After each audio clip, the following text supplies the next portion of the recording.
pag nandiyan ka, nawawala yung problema mo. Nature.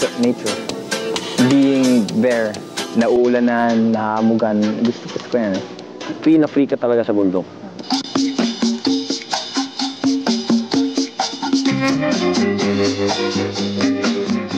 Mountaineering has been a favorite sport among students for almost 2 decades now.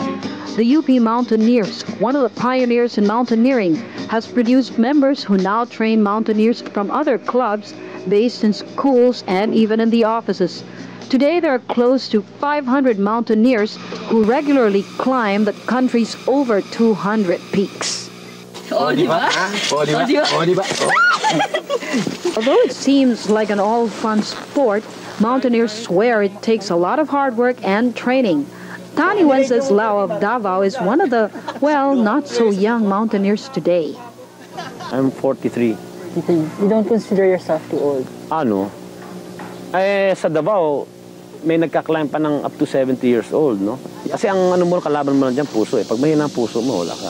Pag nagka-climb kami, we prepare. Tumatakbo kami, nag-weights. Yun ang ginagawa. Kasi pag hindi mo ginawa yan, talagang pag nag-climb, kunyari, itong climb na ito, ganyan, parang hesitant ka mag-climb kasi hindi ka physically fit.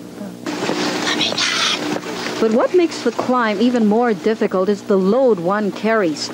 A regular pack usually weighs around 15 kilos and could get lighter or heavier depending on the duration of the climb. Yami Rodrigo, a veteran from UP, says that in climbing, your backpack is your own lookout. We have this thing in the UP Mountaineers. What you carry, you are going to carry. You're not going to ask for help. And they won't offer because it's for your own esteem eh. That you carry everything you bring. And these are what they usually bring. Ito yung stove. Ito isang tent. Kasi nakulata naman siya. So you drop the egg into your rice canister. Yung egg, nandyan sa gitna ng rice. Water. Ground sheet. Panluto na rin. Oh, tamang luto na ulam. But physical fitness is not the only thing needed. A mountaineer must also be mentally prepared for the climb. Joey Cuerdo of UP has reached 12 peaks, and he says each climb is always a test of physical and mental endurance. Dahil mountaineering is, nature lover. And then, sense of adventure, ganun. Let's say you're only after the social civic.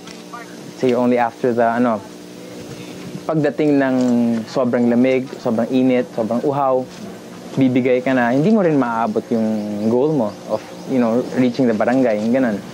Or, hindi mo trip yung putik, yung ganun.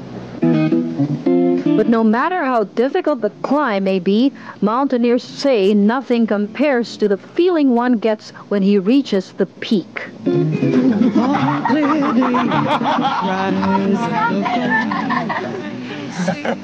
Nakita mo, everything is just below you and you feel na you're on top of the world.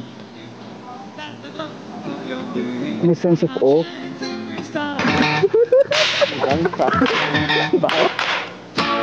Although it might take some time for the mountaineers to achieve their goal, they're not giving up. For them, mountaineering has evolved from a sport into a vocation of caring for the environment, a